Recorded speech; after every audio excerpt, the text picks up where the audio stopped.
Welcome back, my friends, to another episode of the Suited Kings podcast. Today is going to be a good day. I just got a haircut. Max is smiling. Still ugly as hell. Yeah, well, it runs in the podcast. Oh, shit. Don't include me in this. No, your haircut looks absolutely fantastic. I think that I was just saying, people say I look like a Euro, like when I'm at the WSOP, but you should put on the scarf and really play the role. Yeah, I think you could. I can pull off the Euro look too. Yeah, For 100%. sure. I mean, to be fair, we're probably both, European and We have a lot of European aesthetic. Yeah. Yes. Yeah. So, Anyways, great.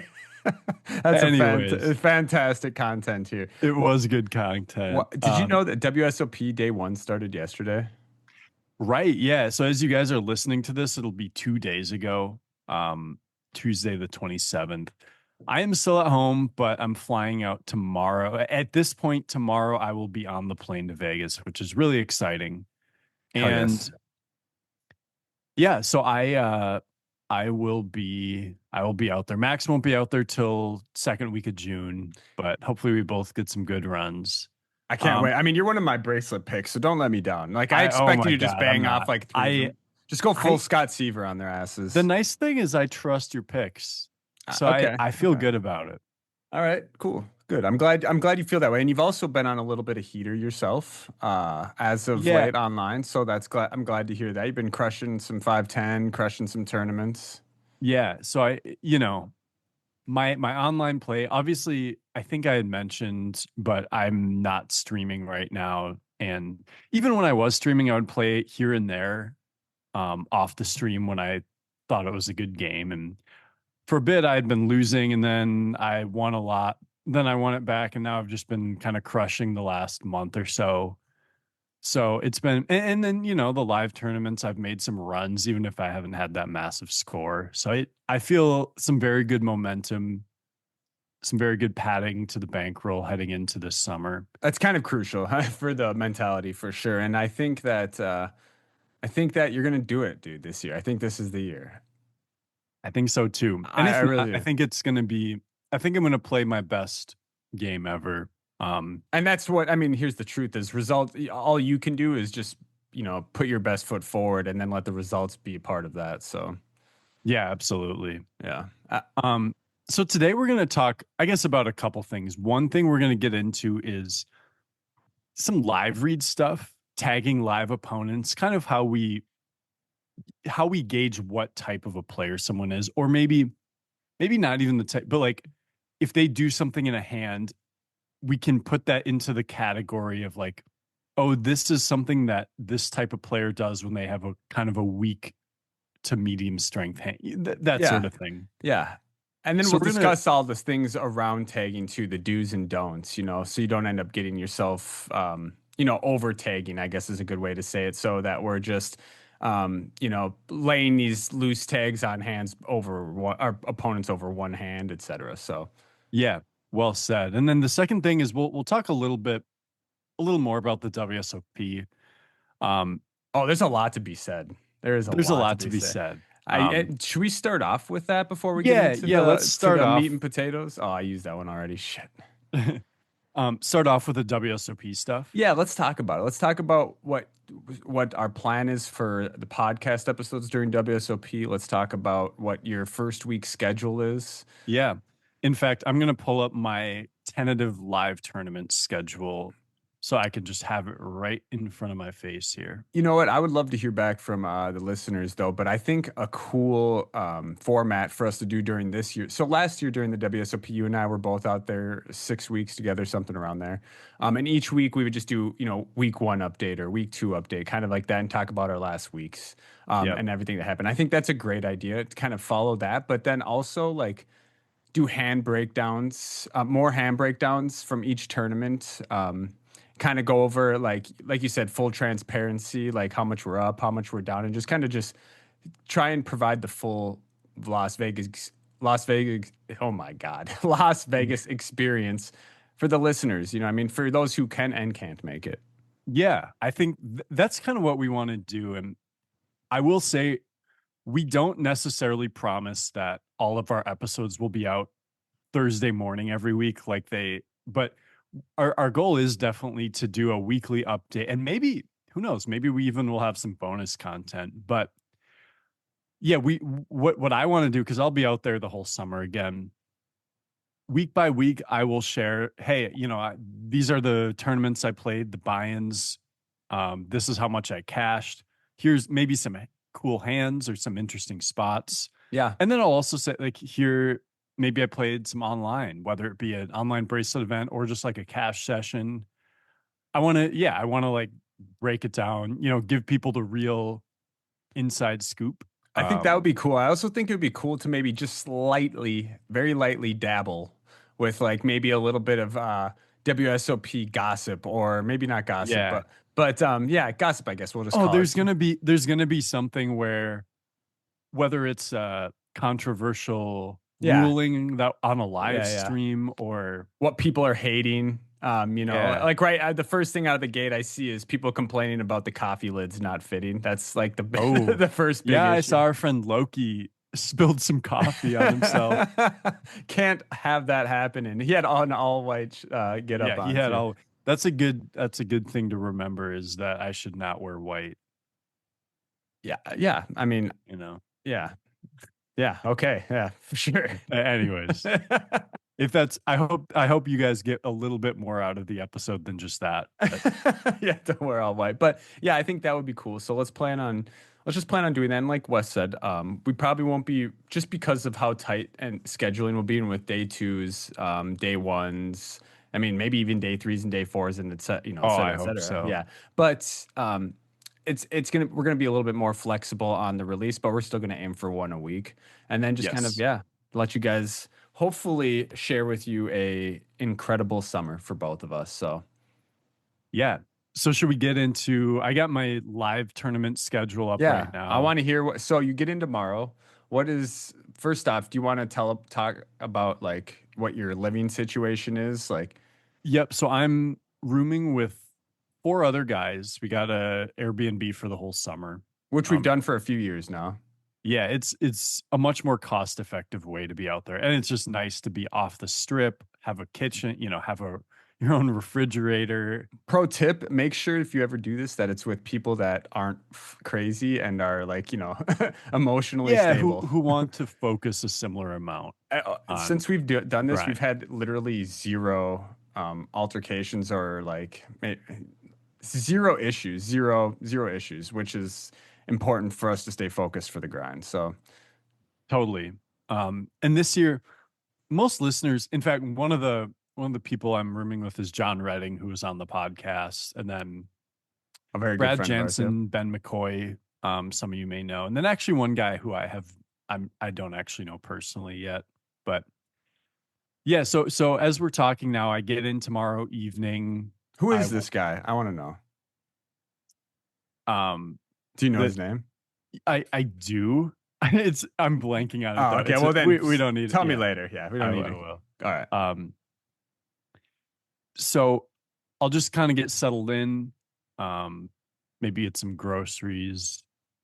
Maybe I don't know as far as when I set up my account. Like I have the app and whatever. I've done what I can from here at least, but I'll have to figure out the new form of like getting an account set up and buying into WSOP tournaments. Plus. Yeah, I Yeah, think maybe it was, speaking of Loki, I think it was Loki or I did someone. actually. Yeah, he Someone did. posted photos of like how the process went for him, and maybe tips to help you do it. So a lot of you may not know who Loki is. He's a fellow Minnesota player, but yeah, if you know him and have his Twitter, you can probably find some information to make it easier on yourself. I was kind of expecting, I want to keep this, a little PG, but being you and just being Wes Cannon, I figured you might get into town and indulge in some Vegas delights. Oh But yeah, yeah, that's me. and let the listeners' mind go wherever they want with that. So, Right. um, but so if that's the case, let us know how that went down. But yeah, you're gonna rest, Yeah, relax. okay. um, what's first? What's the first event Yeah, on the so list? first up for me will be the Mystery Millions, and this tournament actually this year has 5 day ones, You had and four I will. last year, right? Yep. so I will not be getting in, and I will not be playing until day 1D on Friday. And then if necessary, I'll play day 1E on Saturday. But this tournament, it's a 1K buy-in. You're allowed 2 bullets per day. Um, and so WSOP events, for those who don't know, they pay out 15%.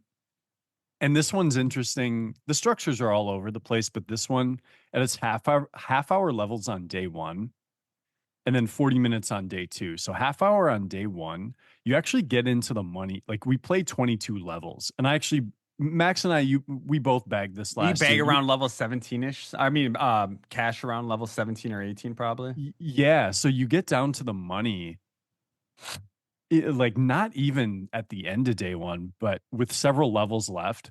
And I think it was only like 4% or so of the field, 4 to 5% made day two of Was this it that one. little? Oh my goodness. Yeah, you and I Yeah, both made it, I think, on one because bullet I last want to year. say it was 18,000 entries and like 900 made day two. So 5% maybe. And $1 million Um, up top. Ooh. Ooh, yeah. tell me And more.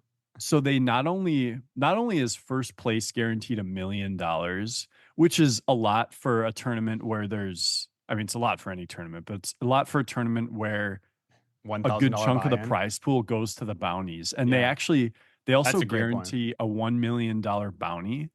But last year they had two because they had that many So there was people. 3 millionaires off $1,000 buy-in last year. And Correct. one of Correct. them was our friend, Mr. DJ Buckley. Shout out Yeah, to that guy. Minnesota guy. Don't take Um, another one, you rat. Let's leave one for us. yeah, leave one for us. So this one's interesting. I mean, mystery bounties can be infuriating because you can make it really deep, but not get that much money if you don't get a bounty because the The payouts payouts are are lower, shallow. Yeah, yeah. obviously. And even on, you know, so the average bounty was something like 10K last year. And but most of them are like 1Ks and then some 2500s, 5Ks, and then there's like 10Ks and I think 25s.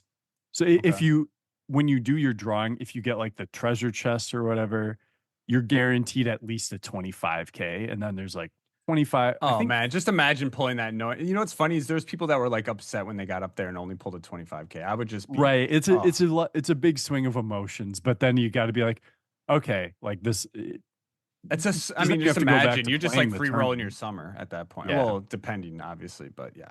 Yeah. But yeah, no, that's a good way to look at it. You know And what, Wes? Let me pause you for a second. We actually dropped an episode on mystery bounty strategy, so you guys should go back and look through that. It's called "How to Win Big in Mystery Bounty Tournaments." If you're playing the 1K WSOP mystery bounty event, make sure to go back and check out that episode from last year or the year before.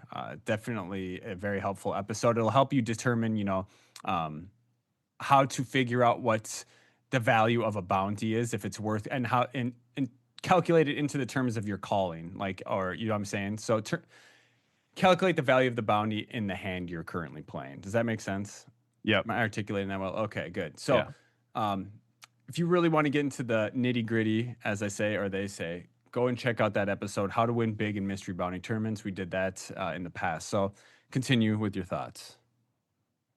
Yeah. So that'll be day two of that is Sunday. And I think there's a day three, but day two pretty much whittles the field down to not very much.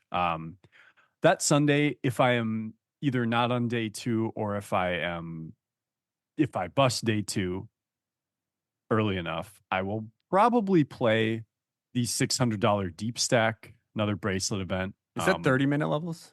That's a 30-minute level one. You can rebuy once. And yeah, so that's Sunday. Day two would be Monday. Okay, Then that's there's awesome. also probably an online bracelet event, or just Sunday's the online day in general. So Let, there, let's be real. We all know you're going to be, if you're not in a live tournament, you're going to be back at your Airbnb grinding WSOP satellites to like the Colossus or some shit. satellites. Yeah, I mean that's possible. I remember The last year you fired satellites all might the be more of a satellites. Tuesday thing though. Oh, okay. Okay. Yeah.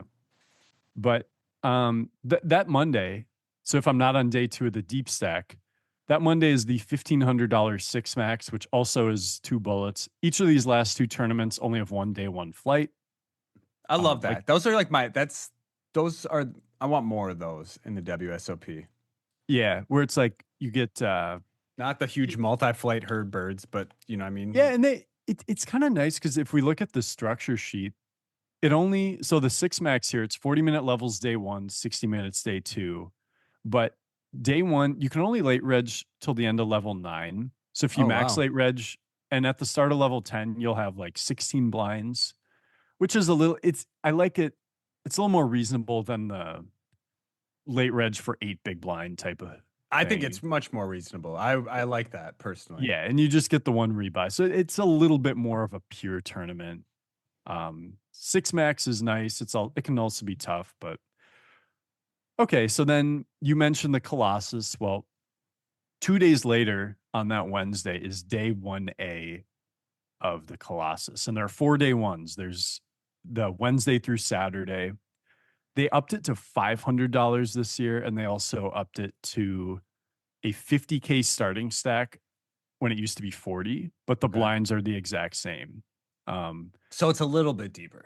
yeah, and this one actually has 40-minute levels throughout. So this is actually, I think people kind of conflate this with the Gladiator, which I can never say a bad thing about the I mean, this Gladiator. is obviously, I know you have, yeah. But he's biased. We all get it. Congrats, brother, on your score. Yeah. Actually, Just, no, that's not even true though. Like I have said bad things about the Gladiator I remember structure. last year specifically. No, but the structure for the Colossus is better than the Gladiator. Just that It is is. It that's is crazy. actually a pretty, like if you guys play 1100s in the Midwest or wherever, like this tournament actually has a slightly better structure than MSPTs.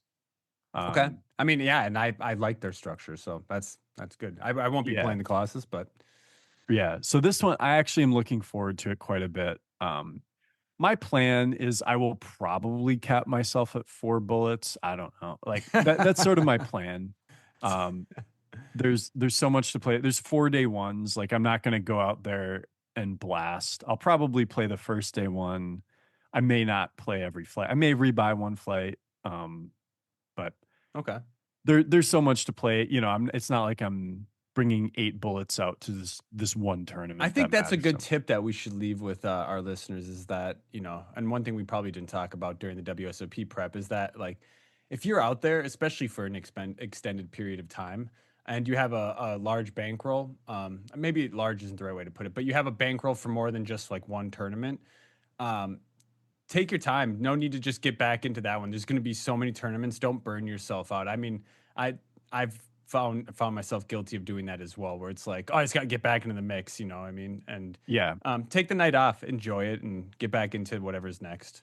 Yeah, there's always another tournament. There's always another, not always another flight, but at the WSOP, sometimes there is always another flight too. So then on that day two of that is on Sunday, the 8th. And Okay. then on the 9th, which would be day three. So I would love to be on day three of the Colossus.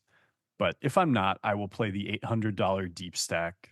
Another bracelet event, another one of those one flight. You make the money on day one.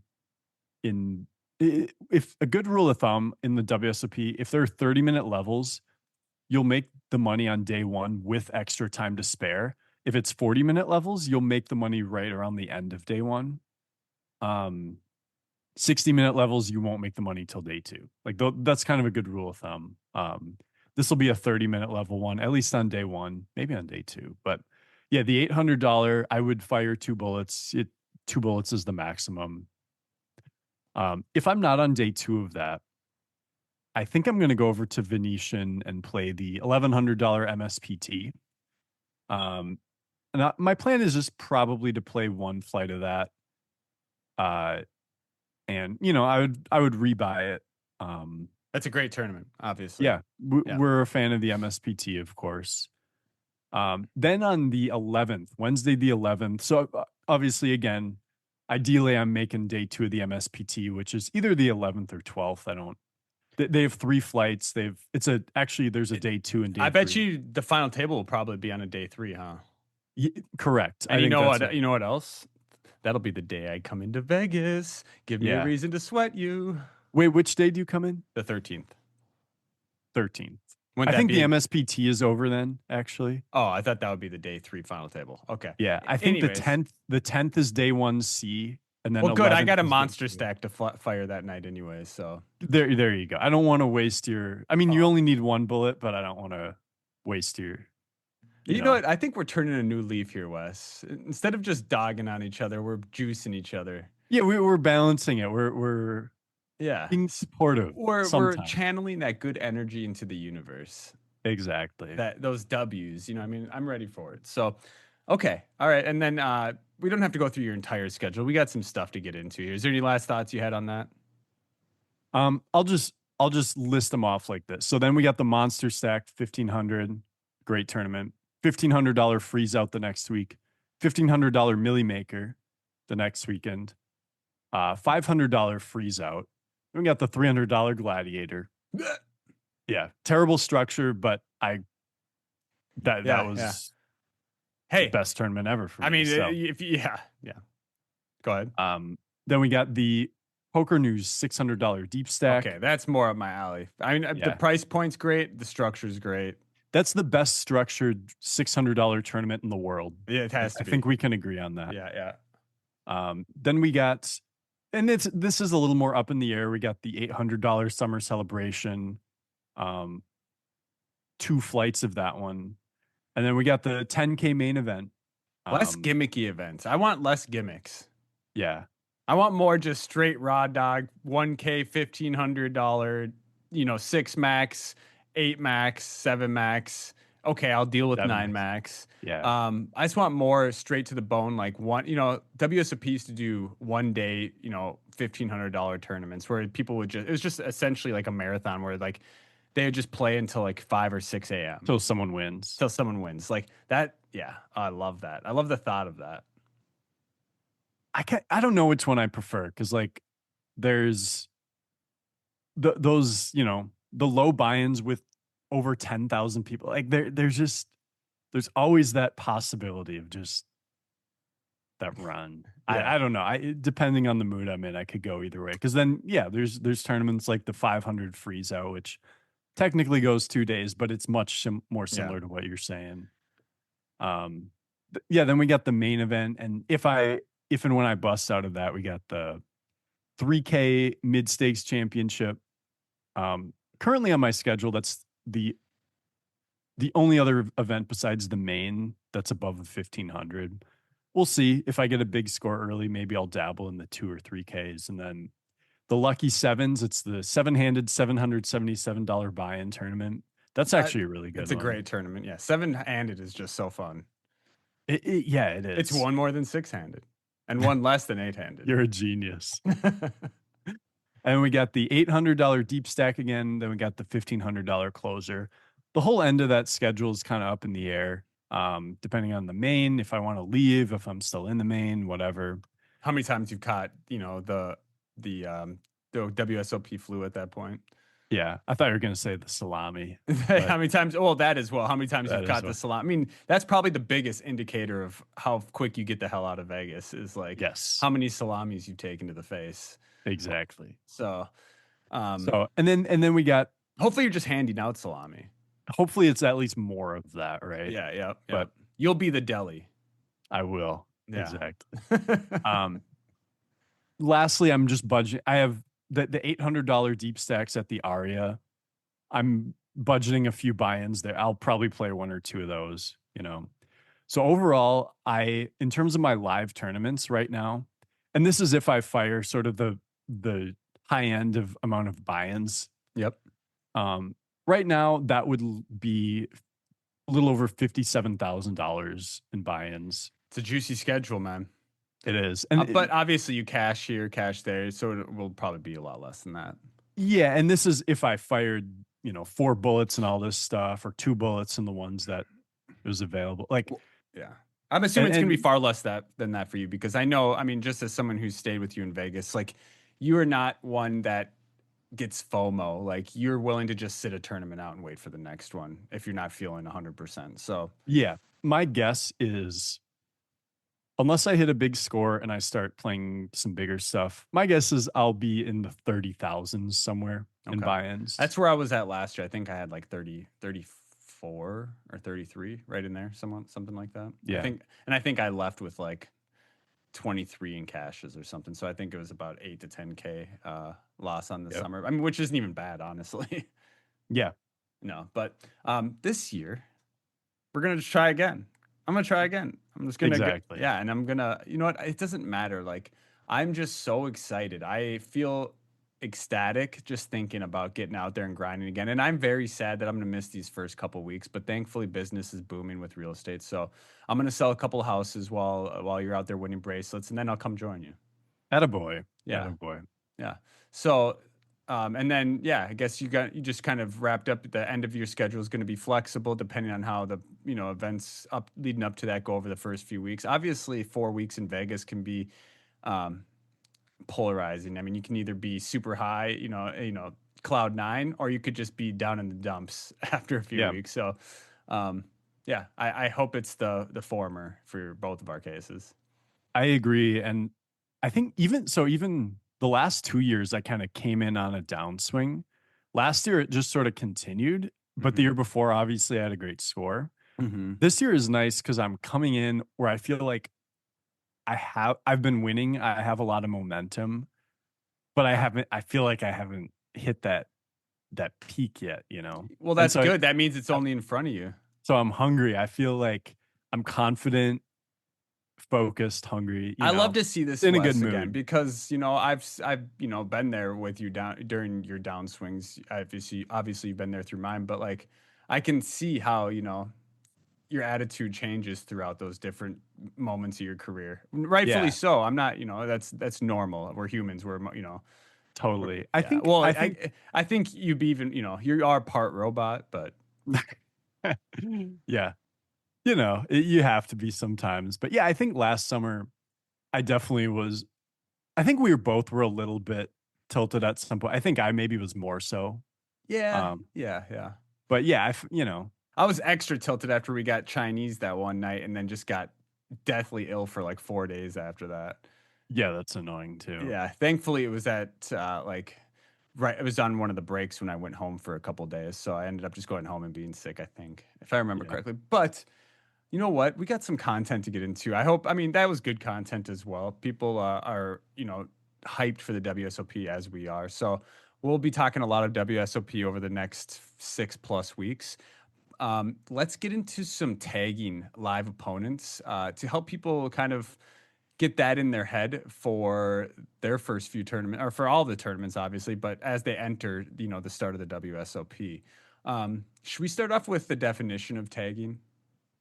Yeah, you go for that. And then I'm going to lead in with kind of a question you'll understand where I'm going with Don't it. make me sound like an idiot, all right? No, you'll crush it, I think. All right, cool. All right. So, what is tagging in live poker, Wes? Tagging, I mean, obviously people are familiar with online poker. And you can tag them different colors, you can place notes and stuff like that. It's essentially the same thing as that. Obviously, you're not going to color code them. uh, Yeah. or maybe you will, who knows? But it's essentially assigning a mental label to an opponent based on their play style, their tendencies, their behaviors, um, and then just being able to remember that on Mhm. them. As we don't have a little sticker we can put on their shirt to, Yeah. to No, I imagine carry them around. I carry imagine that stickers. has their name, and then you slap a label on them, and then you take it off them, and then next time you just have a book of them and you slap it back Just on put it on their them. forehead. Yeah. That would be good. But continue. What do you now? You want to ask me something? Yeah. So here's an opportunity for you to tag an opponent. Let's say you're in a hand. You have 50 big blinds, right? Hmm. And the big blind, your opponent, let's say your opponent effective stack is 50 big blinds. Doesn't really matter. Okay. Um, let's say you've got let's not even focus on your hand here. Let's say you raise, they call in the big blind. Hmm. The flop is 9-5-4. The pot is like six big blinds. They lead for three big blinds. You call. Turn is a 10. they lead for three big blinds again. What was it? 4, 5, 9, 10. Yep. So Okay. they donk for half pot, you call. And then they And donk for then the quarter overcard pot. comes, they donk for the same bet size, but now it's Qu- quarter. Yeah, But yeah, exactly. it's still three big blinds. Like, what's going through your head when you see this sort of play? I think that they're now trying. I feel like their hand strength has diminished, and they're trying to now play. They're trying to control the betting, but keep the pot smaller. So, Yes. so Yeah. I really think that at this point,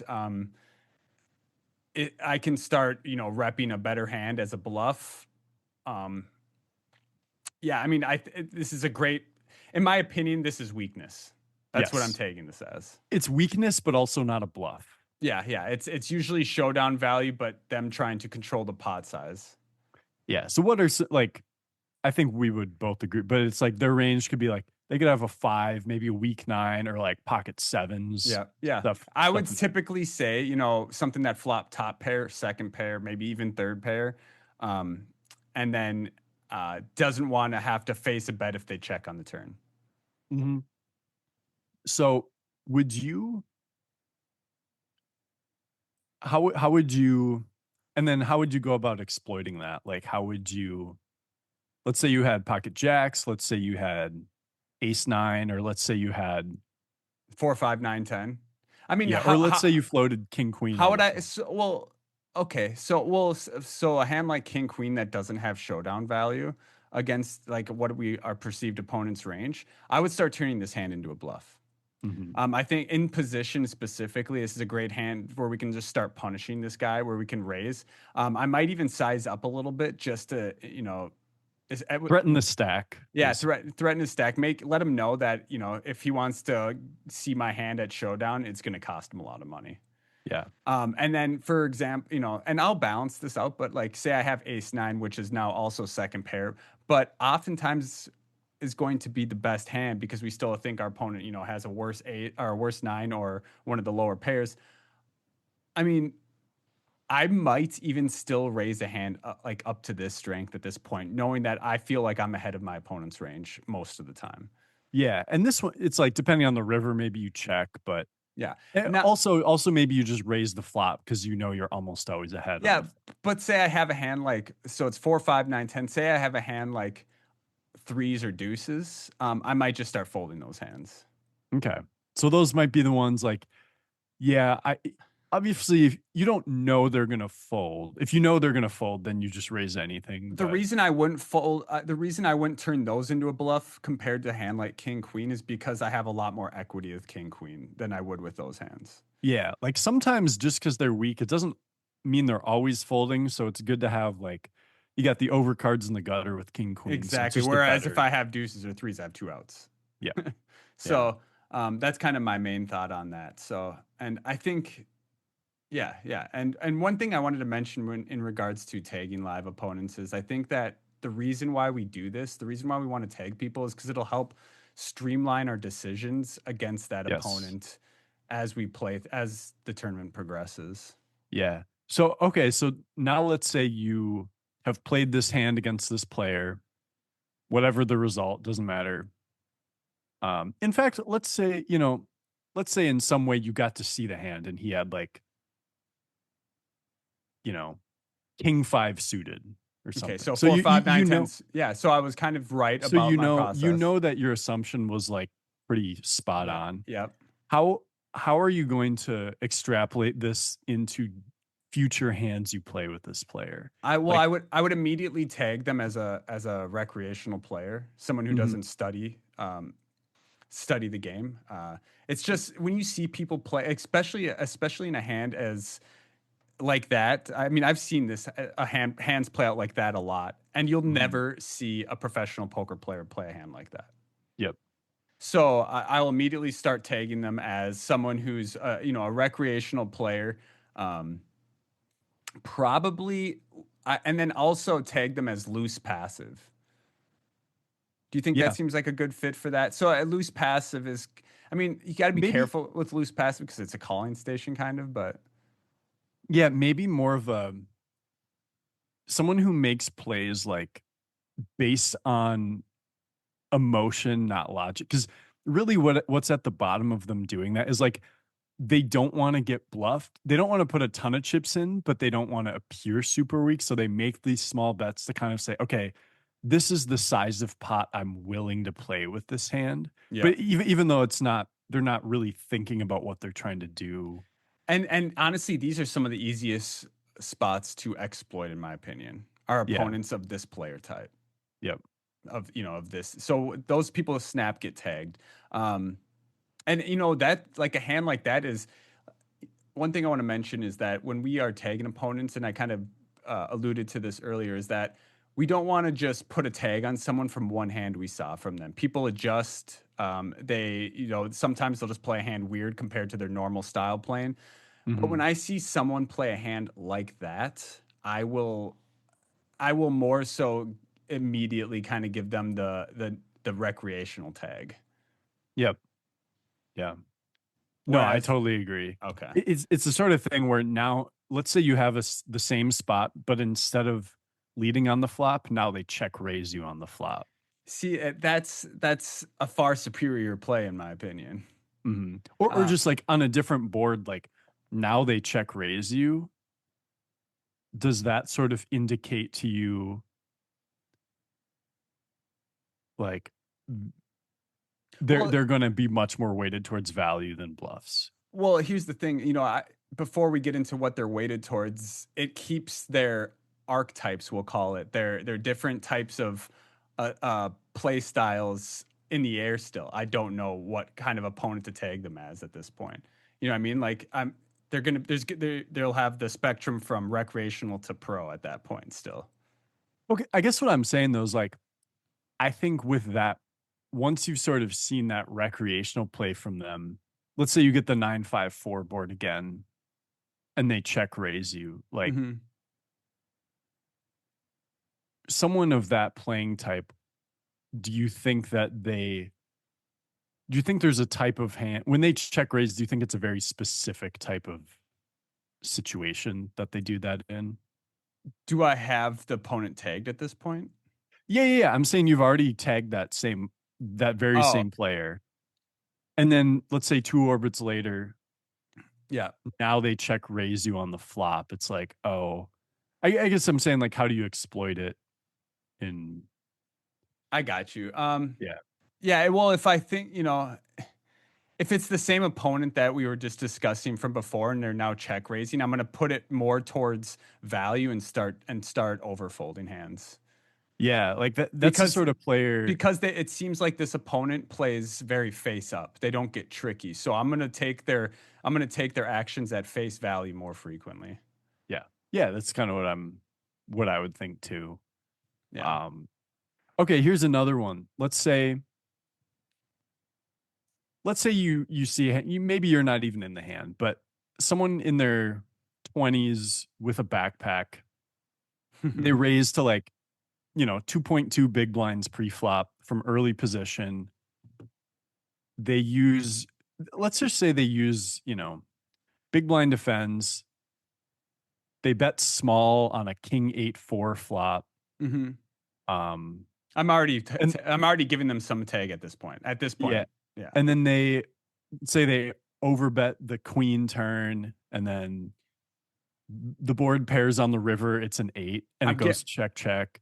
I'm And then taking this opponent as a studied opponent, yeah. who knows range as well.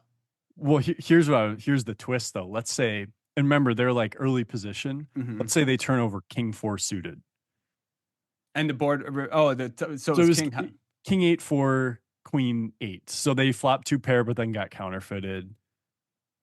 Oh, okay. But then and then what did they do on the river again? Check check. So I guess what I'm saying is let's say they played the hand in a way that makes a lot of sense and used what we think are good sizes, but they show a hand that's a little loose from early On position. the river. Oh, yeah. Oh, because you're in early position. Yeah. I would see, this is where it gets tough because again, you don't want to. I would start tagging them. I wouldn't, Mhm. like I said earlier, I wouldn't, just lay the tag on them. But I would start thinking, all right, this opponent seems to study sizing, or at least has seen, sizings and kind of understands that concept, but they might not understand ranging so much at this point. So I'll start but to exploit that, I guess I should say, is I'll be aware of how wide they're opening pre-flop and then start adjusting my calling, three betting, etc. to that from what I've seen. So if I see him opening king four, you said it was suited under the gun or an early Yeah. position. I might start turning hands like ace 10 off and ace jack off into three bets at that point Hmm. Yeah. against opponents like that. Yeah. I think that's a great, that's sort of the exact adjustment I would make. Like my thought is like, maybe it's a live pro, maybe it could just be a normal pro who's like, hey, I'm in this like tournament with all these wrecks who aren't going to three bet enough. Like I am like, maybe he even is aware of ranges and he's just consciously deciding to play a lot looser. Yeah. And that Um, can be the case too. Again, this is where I don't immediately apply a tag or, a label yeah. to them. But I will, I mean, just from their sizing and stuff alone, I will note that I think that these opponents immediately are going to be more tricky than other opponents potentially will be at my table. So Yes. when I look at my table around me, like there's opponents that like I'm like, drooling about. And then I'll look at Yeah. other ones and I'm just like, you know what? I'm going to try and avoid any sort of weird spots with this opponent because I could find myself in a spot where I'm not as confident in my decision making. Whereas against these other opponents, I'm very confident with the decisions I'm making all the way to the river typically. Yeah. Yeah, of course. I think that's spot on. Yeah. Do we So, do we want to talk about the different kind of tags that we do give people? yeah. Yeah, Okay. go ahead. Well, let's just kind of list them off here. So, um, I think you can tag anyone however you want. These are just kind of general stereotypes of tagging that you'll hear people discuss when talking about. So, say you're starting off a hand history with someone. The very first kind of piece of information you want to give someone when you're starting that hand history is what kind of opponent type you're up against to help give Mhm. context to the hand, right? So, for example, Weston, I played a hand against this, early 30s Euro looking reg named Wes Cannon. Um, Mhm. and we played all before we get into the action. He was, I saw him play a few hands. He seemed to be loose aggressive, or excuse me, tight aggressive. So, what I mean by that is that, he was selective, but when he started, putting chips into the pot, he could be aggressive with it. Mhm. So that would be tight aggressive. Then there's like, we call them tags, tight aggressive. Then there's loose aggressives who are just like, king four. Like I would probably put the king four suited under the gun as Yeah. loose aggressive, Yep. whereas tight aggressive is going to probably have more selective pre-flop ranges, where Mhm. loose aggressive will have more opens from different positions. That might not be theoretically correct. Do you agree with that? I agree. And then there's like loose passive. These are going to be the people. These are the people that, Are wearing overalls. yeah, yeah. They're just they usually have a lot of money. Probably they're just call they'll call pre-flop, they'll call the flop, they'll call the turn, they'll call the river, and then they'll have third pair. Right? They'll have like 7-4 off with a four, and they've turned. You know what I mean? Like Yeah. they're just Yeah, like the they'll calling limp station. they'll do some limping pre-flop. They don't if they have a piece of the board, their instinct is always to call. Yeah, yeah, Um, exactly. Yeah, they're not thinking about what your range is. They're just like, I got a pair and I'm calling, right? yep. So I think a great way to exploit these opponents isn't by trying to bluff them. It's by doing the opposite of that. It's by waiting till you have value and then going for that, or otherwise, checking a lot against these opponents. Because if you're trying to bluff these opponents, you're going to be punting too much. Yeah. Like if they limp in pre, assume that if you raise, they're mostly gonna call. Yeah, So wait, don't play kind of a tight range, but being tight aggressive against them is perfect because you once you get a good hand, you just bloat the pot with a big hand pre-flop, and that could even mean king queen suited. It doesn't have to be like a top 10 hand or something, but yeah. something that's well ahead of their range. And then if you either flop something good or whether it's a big draw or top pair, just keep putting chips in until unless it seems like your hand is not going to be good, you Yeah, know? yeah. So we've got loose aggressive, we've got tight aggressive, we've got loose passive. Out of those three, loose passive is going to be my favorite type of opponent to play against. Yes. Just because again, they're playing their hand pretty straight up. They're not getting creative or clever. They're stations. I wait for value against those specific hands, and then I go big for value against them. And and yeah, even though sometimes you'll lose a big pot against some sort of stupid hand, one Mhm. thing that doesn't really happen much against this player is you don't really get bluffed. Yeah, yeah, So exactly. if they suddenly hit you with a check raise and you have top pair, a lot of the time you can just be like, I guess I fold, you know? Yeah. Like they're not going to be check raising frequently at all. I would say the difference between loose passive and loose aggressive is that for loose aggressives, I can occasionally mix in a bluff against those opponents because they might still fold, whereas loose passive probably isn't going to. So Yeah, I'm and still going loose to wait for value against loose aggressive most of the time while maybe mixing a little bit of more bluffs. and vice versa, where they will try and bluff you a lot. A And then I loose can start, aggressive yeah, opponent. and now I can start expanding my bluff catching range. Hmm. Yeah, I think Exactly. yeah, that's great. So we've done loose passive, loose aggressive, tight aggressive. Then there's like tight passive, which is just, oftentimes old man coffee style. Hmm.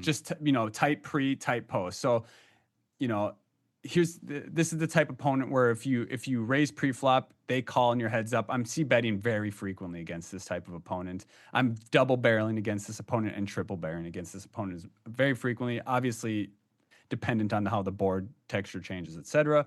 But these are the opponents I'm going to be a lot more aggressive against, the type passives. Yeah, They're just nitty. until they show aggression. And if So they like, show aggression to me, I will then exploit them by overfolding because they're playing their hands straightforward to where I yeah. know that I'm beat.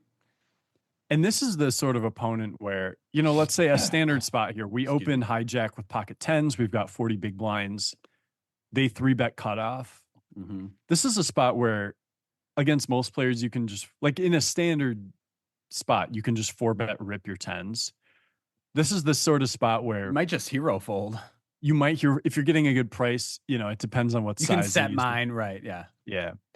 Or you can be like, well, if they have ace king, they're only going to see bet once. I So will say that in my experience, type passive people, when three betting with value, which is almost every time they three bet, is typically a large size because they're afraid of losing the hand. yeah, it's like I have kings, queens, and I want to either get it in now or not see a flop. Like I want to, They don't want my ace in a flop because kings are ace magnets. yeah. Yeah, this is the type of player where if you four bet jam tens, they start thinking about it and you're feeling good, like, okay, I'm never behind here. Yep. Then you'll see them slide the chips forward, like, hope you have ace king. And then they show you queens or jacks, and you're like, what the hell? Like, come Yeah. on. Yep. And you feel like you get net rolled sometimes. There's a couple more players I want to talk about. So yeah, we did there's the loose passive, tight passive, loose aggressive, tight aggressive, right? Those are kind of like those four standard stereotypes. And then there's the solid reg, right? This is the Hmm. guy who's been in the mix for however long. He's well studied. He j- you know, I don't know how you tell me what you would define a solid reg as. Yeah, I mean, it's closer to tight aggressive. There are a couple types of, I agree with that. yeah, there are a couple types of regs where there's sort of the type that play, uses good sizings, but maybe misses out on some over bets, maybe doesn't bluff enough, has the image of someone who bluffs a lot, but like definitely under bluffs a bit. It's just like not, they're not getting, but they're not getting exploited by people, like there have It's been where you kind of times, want to be if you're not a professional. I mean, even professionals are solid regs, I guess. It's just kind of where you want to be. It's yeah, is the tight aggressive. In my opinion, tight aggressive is probably the best style to be played as. And if you're tagged as that, you're probably a pretty good player. yeah, definitely. I mean, definitely aggressive and like depending on the tight better than loose generally. I think tight could be changed for selective Yes. aggressive. Yeah. Selective aggressive would be probably the ideal way to be tagged. So, and then my favorite tag, Wes, and one you can probably the salami mommy. No, I'm just kidding. No. The wannabe pros. You know what I'm Oh, talking? oh, The wannabe yeah. pros, the guys that like like they they like they like read books and know like keywords and like buzzwords and stuff like that, but they like misapply like their strategies. Yeah. Like, and then they'll just start talking strategy at the table. Like talking, okay, I've talked strategy at the table. Yeah. That doesn't immediately make you want to be pro. I just mean like, They they the one they that will don't correct you all the time or act like they are the know-it-all. It kind of is yeah, the, or the ones that maybe like berate oh the God, yeah. rec players. Yeah, exactly. A wannabe pro will be It's like, someone how who could you it's such terrible poker? How could you play that way? And it's like, just go with like, don't ever be that person. yeah, Don't ever be like, listen, these are the actions that we want these opponents to make because it didn't, because you're being results oriented, yeah. quit. Also, just like it's not worth being a dick. Like, Yeah. And, I and don't then, know. and then, yeah, in terms of just being a good person. Yeah. As well. Like Yeah. these people, a lot of those people there are there for fun, I mean, the recreational status. So Hmm. don't, yeah. Maybe there's the wannabe pro has a lot of overlap with the Mizreg. Yeah. Yeah. Yeah. Um, Okay.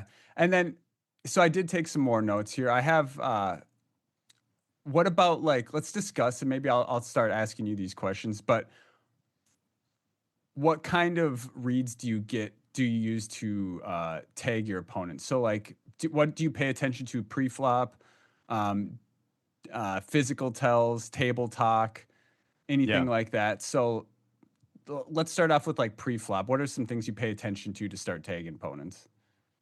So even before pre-flop, like I Oh yeah, do, let's start I there. do Just like, the judge a book by its cover type yeah, thing. like I know there's the common saying, don't judge a book by its cover, but it is That's our job in helpful. poker. Yeah, Yeah. because And it like creates a obviously foundation for us you to. want to you want to do it while keeping an open mind to watching their play too, right? Because you're not always right. But yeah, if I think someone is like, if I can tell someone is, let's say they're showing that they have a lot of wealth, whether it's like they're wearing a bunch of jewelry or something, they're kind of the type of person that's likes to flex. I'm immediately thinking like this person is going to make some big bets. They're Yep. not going to fold to a lot of bet. Like they don't want to be pushed around. They want people to know that like they can't be intimidated Yep. in general.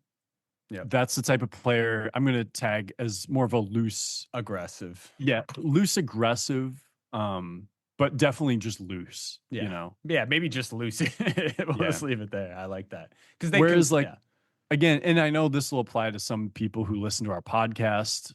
Um, But like here's another stereotype. It's like you get a guy who's in his 50s who has he's married.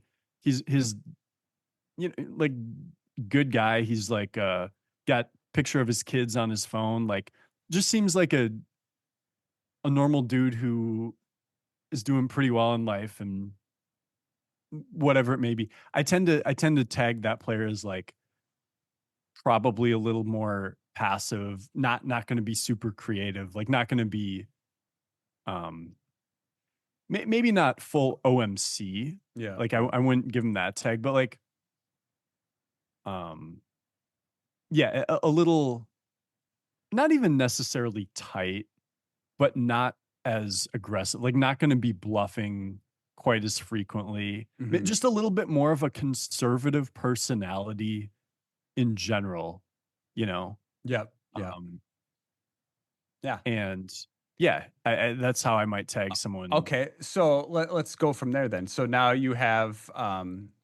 let's say we have uh what style opponent should I go with? You have uh I can talk some about the pre-flop stuff too. yeah, yeah, that's kind of where I was trying to lead this to. So Yeah. go ahead and just yeah. Yeah, so I think in the majority of situations, if someone open limps, if someone starts open limping, I'm going to label them as a probably more loose passive player. Yep, I love it. Um, and then and a recreational. Also, if I see someone opening to, let's say, even early in the tournament when you're deep, if someone's opening to like 3x or more, usually going to assume they're a recreational player. Um, Unless they're Michael Adamo. you always got to be careful. I think that's a great point to just mention. Like, don't always make your label on your opponent base your decision 100% against that. Yeah, Take it with a grain of salt. totally. Yeah. And I think, yeah, if someone's like, this is the sort of player, like, let's say someone opened limps and then a few hands later, they three bet me. They've already showed me that they tend to be a bit more passive. Yeah. And so I'm not thinking that they're going to be three betting frequently enough with like suited Broadway, like kind of the mediocre, not the value, but just like the other normal three bets that aren't the super strong hand. I'm going to weight them more towards the strong hands. Now, I'm also thinking that like I think I can get a good read post flop. So depending on, if I have a playable post flop hand, it doesn't mean I'm going to fold pre flop. It just means I'm not necessarily going to hang on with top pair if they go three bet and then bet flop, bet turn, Yeah, yeah, yeah. I mean, you'll go through the motions and see how the board plays Yeah. and go from there. Let me mention one thing. I think what you just said is probably one of the most underrated concepts in poker that makes someone a good player, like the most underrated skills, and that's just being honest, like about. I've seen this opponent do this twice, limp twice.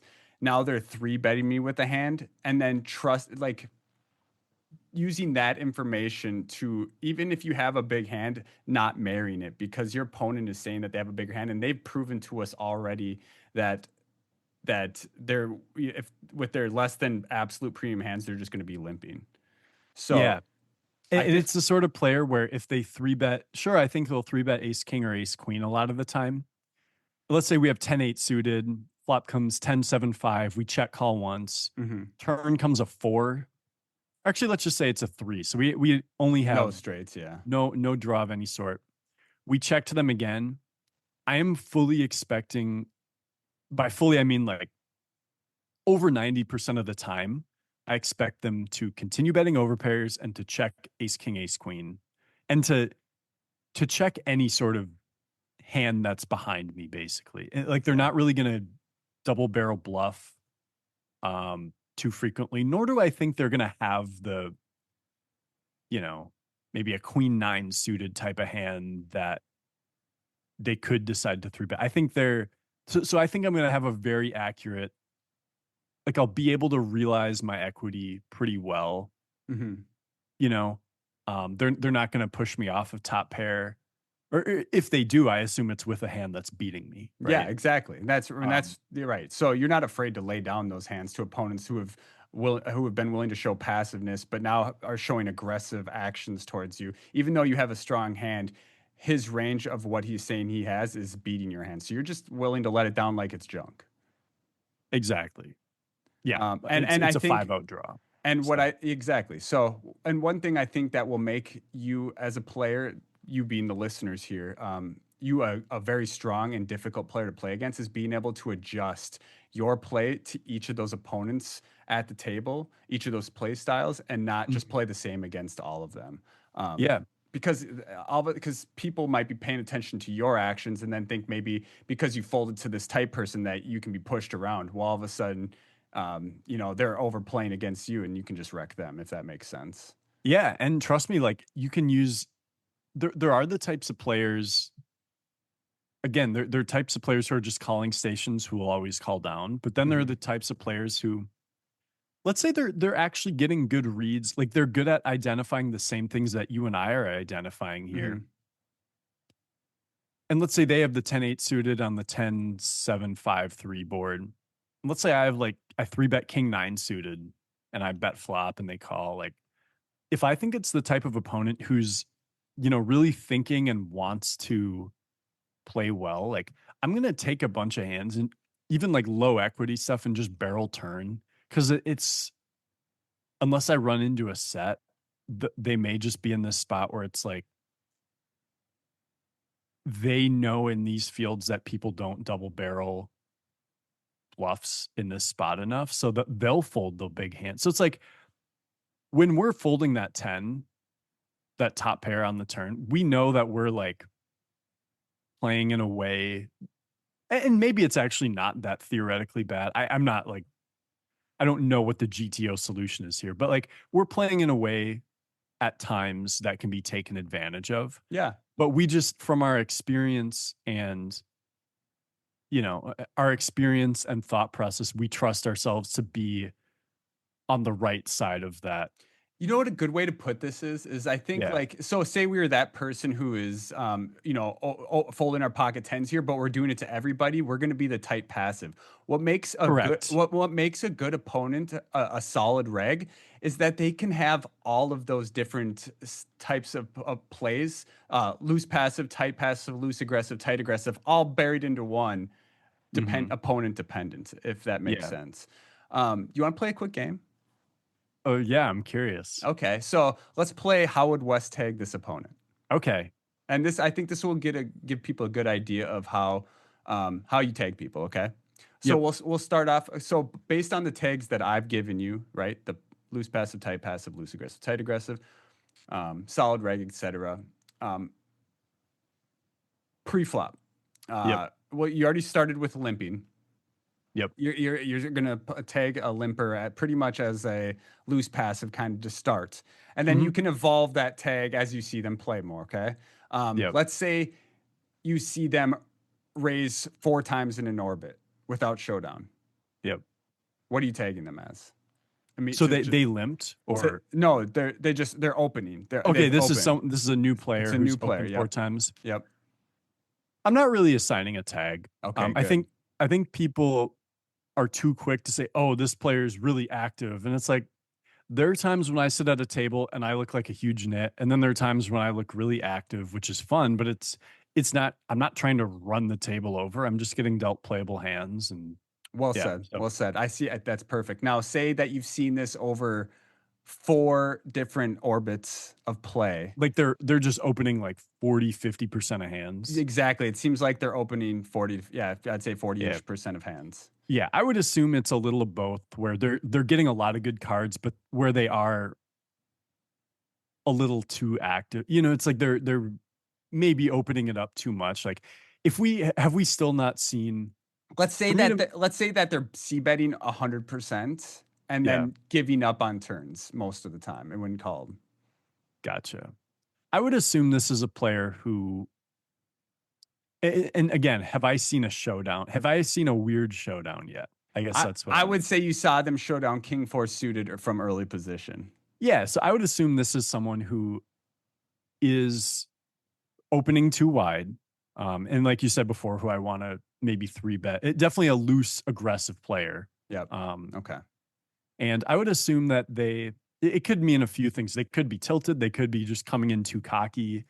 It could be someone who's like very experienced and plays mostly high stakes and like is very confident in their abilities at this table. Or it could be someone who's like brand new and who's like thinks that they got to come into the World Series and just run everyone over. It Hmm. could mean a lot of things, but it does mean I think their pre-flop ranges are going to be too wide, and we can kind of attack that. All right, next one. So we've seen an opponent open a couple of hands over the past couple orbits with no showdown.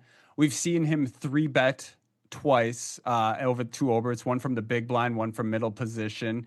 He c bets, but not 100%, only when a board kind of makes sense with his range from what position he's in. And Hmm. then and you have seen him show a triple barrel bluff at one hand that didn't get through. What are you taking this opponent as? What are his three bet sizes? His three bet. See, there you go. Another good Yeah, question. He's going to be using theoretical sizing. So, typically, from out of position, he's going to be sizing up. In position, he's going to be sizing down. yeah, Without getting into specifics, and then his C bet sizing on dry boards are going to be lower, whereas his sizing on wet boards are going to be a little bit bigger. yeah. I assume it's a pro, Yeah. or at least like a well studied player. It could be now. It could mean one of two things. It could potentially be just a real crusher, or it could be someone who has studied a lot, maybe an online grinder who's a little too married to GTO Yep. in this sort of live. Again, I'm going to assume this is in one of my WSOP events where it's going to be more recreational players. Yep. But yeah, I think this player is going to be studied. I think what I'll say is I don't think this is the type of player that I'm going to be able to exploit much.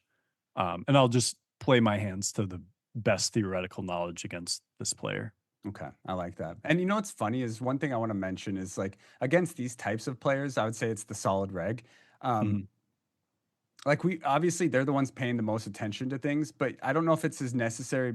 It, you know what? I'm gonna hold that thought because I don't want to bite my tongue after saying that. But I was gonna say something along the lines of I don't think we need to be as balanced against them because we're just not gonna be, uh, you know, I don't know. I can't really fight that. I can't argue that. So maybe I'm just gonna hold that thought. Anyways, Yeah. I had something up there, but it wandered off. So Yeah. I guess here's the one thing is like I think in the long run you want to be balanced against them, but maybe this might not be where you were going, but maybe what you're saying is like we don't need to take these like marginal spots against this player because we can get so much EV by just maintaining our stack and playing against other players that we you really, nailed it. That's yeah. exactly where I'm going at. It's So essentially it's just like I'm not going to even be trying to play as many hands against these opponents as I am targeting other opponents. yeah, so it's like if we're in a spot where let's say we know theoretically we're supposed to overbet bluff turn and then probably jam the river as a bluff Hmm. and it barely makes us any money theoretically or it's like break even, you know, Yeah, yeah. we can just not do it.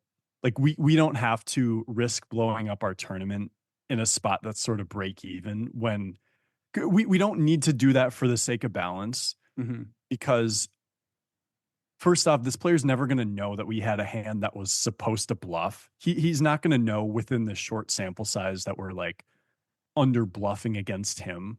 And no one else at the table, at least not the recreationals, they aren't going to identify that. They're not going to like exploit you because you're under bluffing against this player, is Yeah. kind of what you're saying. Yep. Yeah, I Yeah. like it. I like it. So, um, do you have any other things you want to bring up before we kind of just summarize what we've talked about and wrap this up?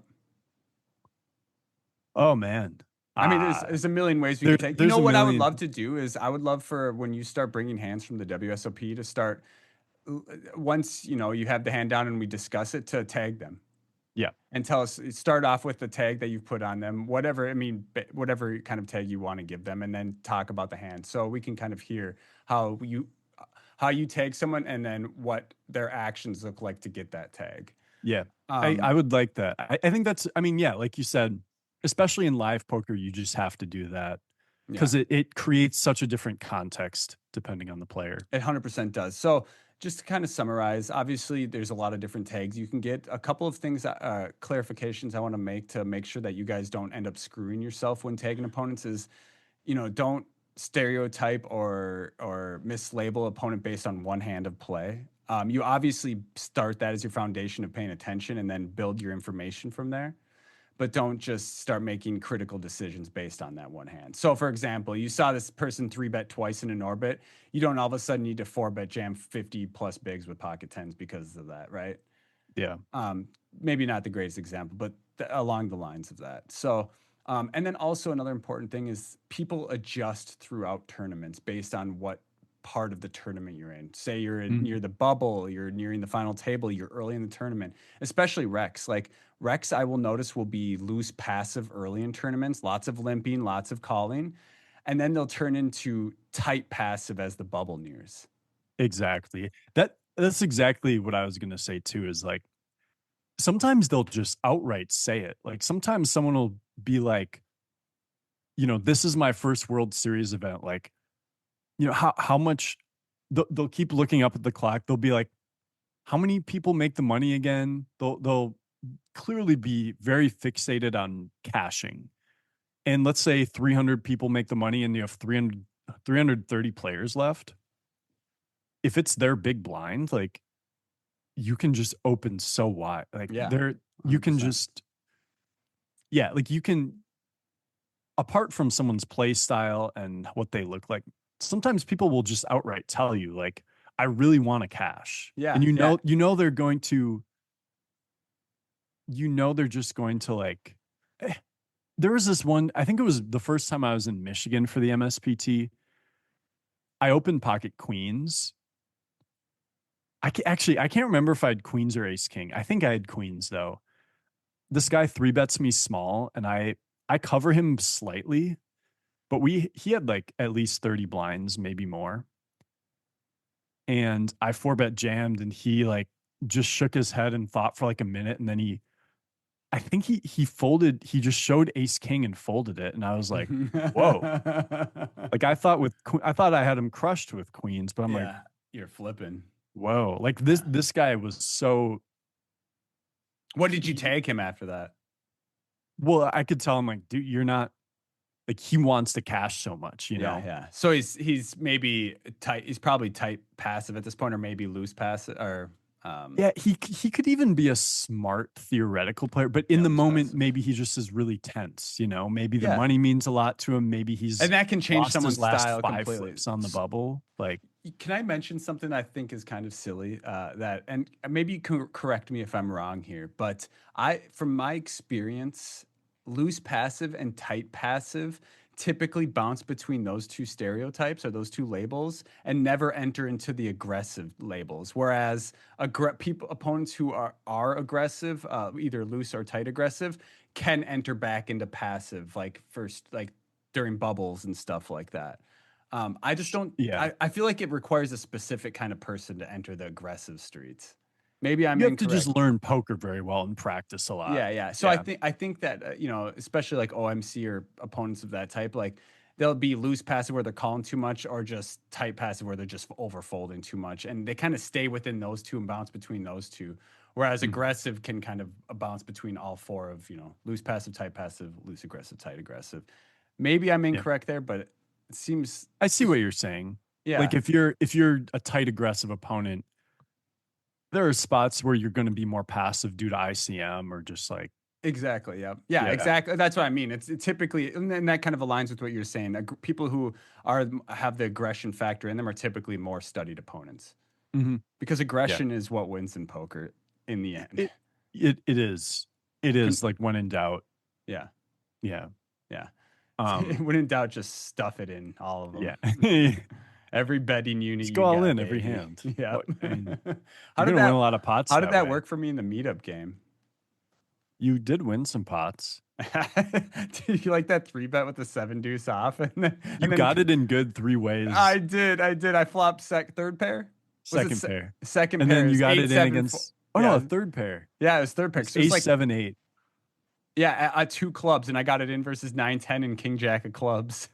Yeah. And then just an offsuit nine on the river, I think. Yeah, 9-10 wins it, but I was ahead with seven deuce. That was Anyways, that amazing. was funny. Yeah, that's a great time for us to mention. If you have not joined Clubs Poker, hop into the mix. Use our link in the description to sign up for Clubs Poker. That helps support the podcast. We have our meetup games every other Tuesday. We had one last night. Shout out to Daniel Kennedy, that rat bastard, Oh, just for winning. I hate saying that. I hate having to the announce that he worst. won it, but man, oh God, man. Anyways, yeah. Hopefully, I never have to mention him winning that again. No. I hope he was in for six To bullets those or that something. don't know Daniel, we just love talking shit to him. We actually love the Yeah. guy. So He started it though. he did start it. Yeah. He's definitely loose aggressive when it comes to shit talking. Yes. So, anyways, shout out to Daniel on that, on winning the meetup game last night. Make sure to hop into our meetup game. I don't know what the meetup game future looks like while Vegas is happening. So, we'll kind of discuss that over future episodes. But we'll be That's back true. I in, mean, I won't be able to play yeah. on clubs when I'm in Vegas. Yeah, so we might put that on halt over the summer here and then get it back into full force after the WSOP is over. That maybe sounds like Yeah, the ideal play. So that sounds good. And then obviously, the Discord guys, we have tonight. Shout out to Mike Puddinhead in the Discord. He got the Daniel Negreanu 25K fantasy draft. Well, I they do do. their own suited kings WSOP draft. They got that going right now. So sorry if you're hearing this, you're too late to join it, but they do it every year. It seems like so. Next year, hop back in and get prepared for that. They do a WSOP draft in our Discord.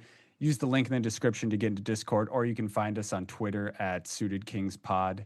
And then click the link that's pinned at the top. You can get access to the Discord that way. Keep Hmm. flowing. I think we're right around 300 people in the Discord now, and it is booming. So make sure to check that out. Also, Patreon, guys, if you enjoy the content that we make, the strategy that we discuss, and just the way we teach in general, make sure to check out our Patreon. We have two tiers. We got the $4.99 a month, right? Is that right? Just five Oh, it's just bucks. $5. All right. Yeah, $5. That's the listener, so the podcast support tier, excuse me, to where you just want to support the pod and the content we make. We appreciate that. Then we have the $15 study pro level tier where Wes and I make videos each week, multiple, and then even content configured to what you want if you post it in the Discord. So it's a great way to learn and improve your game for cheap. Uh, Yep. and yeah, I mean, we've gotten a bunch of people that have given good feedback on that, and we've improved it, as we continue. So, um, and then lastly, what is lastly? Oh yeah, Suited Merch. Kings merch. Yep. If you guys want to go into the WSOP with some swag, make sure to check out our Tilted Compass Suited Kings collaboration hoodies. We have t-shirts, different kinds of hoodies, different kinds of colors, all the above. In the link of this, wherever you're listening to it, you'll find a link to the Tilted Compass website where you can go and buy yourself some Suited Kings merch. It's awesome. It's high quality, super comfortable. Boom, keeps you warm at the freezing cold temps of the Paris and Horseshoe. So Yeah. did I nail that or what? No, you did. I know. Totally. Guys, WSOP is here. I really hope that each and every one of you go out there and just have the time of your life. I mean, whether or not you come home with $1 million, like just making an experience that you'll remember for the rest of your life. I love going out there each year, and I have so many memories of just, having the best dinners with my friends, making deep runs in WSOP events. Haven't had too many of those. It's full disclosure. Um, it's hard when you play in 10,000 plus person fields.